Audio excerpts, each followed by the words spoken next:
It is far better to be alone than to be in bad company. Freedom of speech is taken away, then dumb and silent we may be led, like sheep to the slaughter.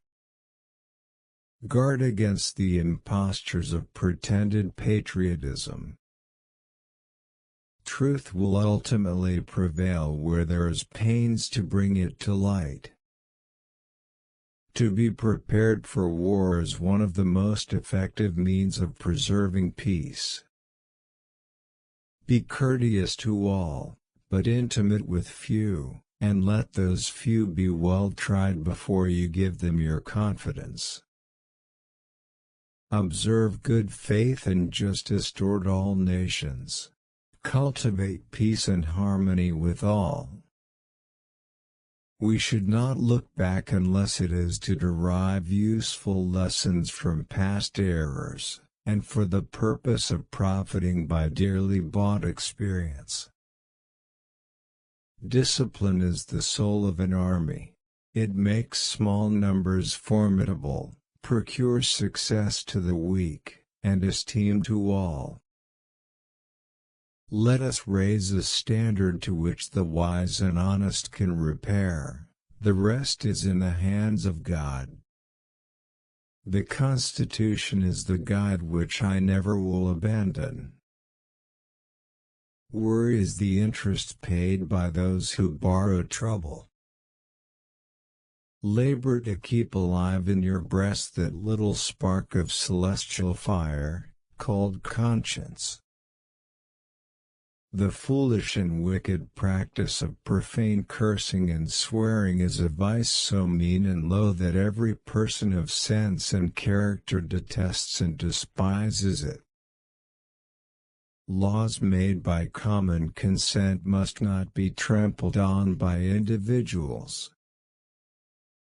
Liberty, when it begins to take root, is a plant of rapid growth. The time is near at hand which must determine whether Americans are to be free men or slaves.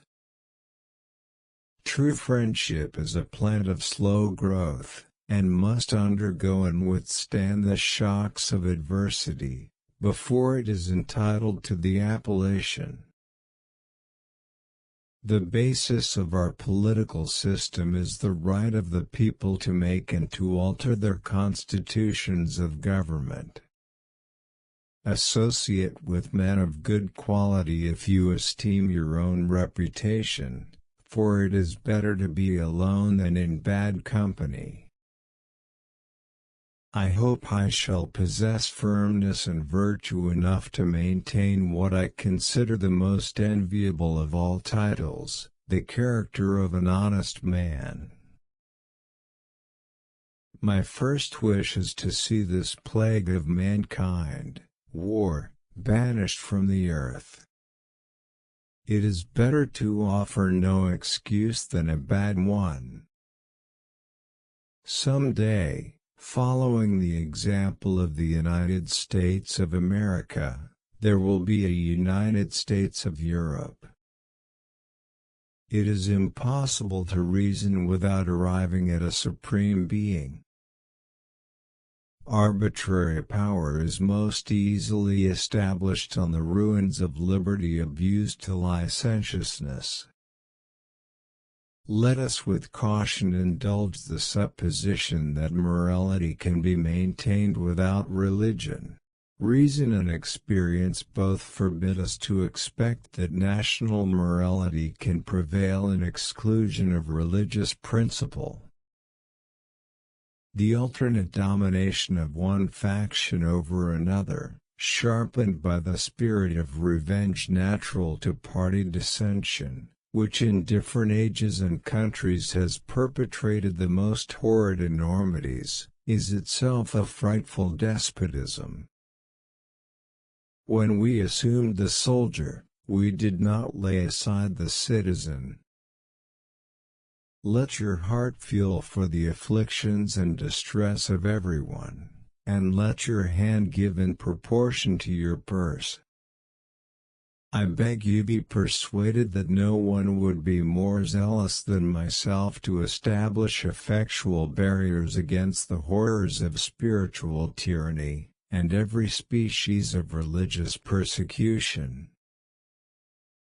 Teaches us that it is much easier to prevent an enemy from posting themselves than it is to dislodge them after they have got possession.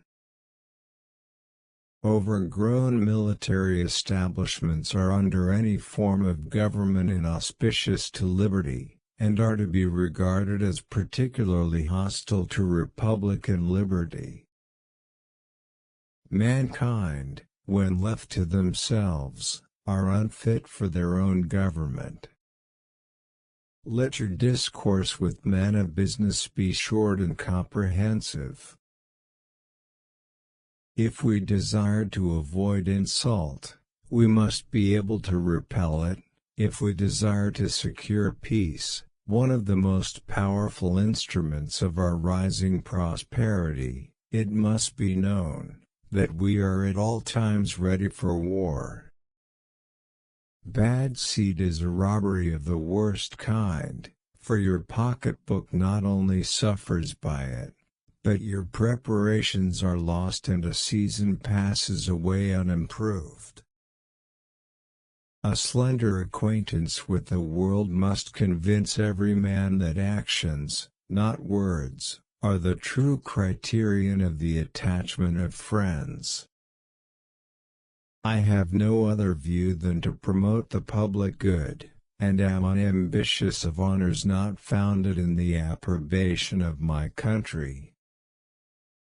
There can be no greater error than to expect, or calculate, upon real favors from nation to nation. It is an illusion which experience must cure, which a just pride ought to discard. I walk on untrodden ground. There is scarcely any part of my conduct which may not hereafter be drawn into precedent. Nothing can be more hurtful to the service than the neglect of discipline, for that discipline, more than numbers, gives one army this superiority over another. There is nothing which can better deserve your patronage than the promotion of science and literature. Knowledge is in every country the surest basis of public happiness. Being no bigot myself to any mode of worship, I am disposed to indulge the professors of Christianity in the Church, that road to heaven which to them shall seem the most direct, plainest, easiest, and least liable to exception. Friendship is a plant of slow growth and must undergo and withstand the shocks of adversity before it is entitled to the appellation. I am persuaded, you will permit me to observe, that the path of true piety is so plain as to require but little political direction. My observation is that whenever one person is found adequate to the discharge of a duty, it is worse executed by two persons, and scarcely done at all if three or more are employed therein. Lenience will operate with greater force, in some instances, than rigor. It is therefore my first wish to have all of my conduct distinguished by it. The Constitution vests the power of declaring war in Congress, therefore no offensive expedition of importance can be undertaken until after they shall have deliberated upon the subject and authorized such a measure. It may be laid down as a primary position, and the basis of our system, that every citizen who enjoys the protection of a free government, owes not only a proportion of his property, but even of his personal services to the defense of it.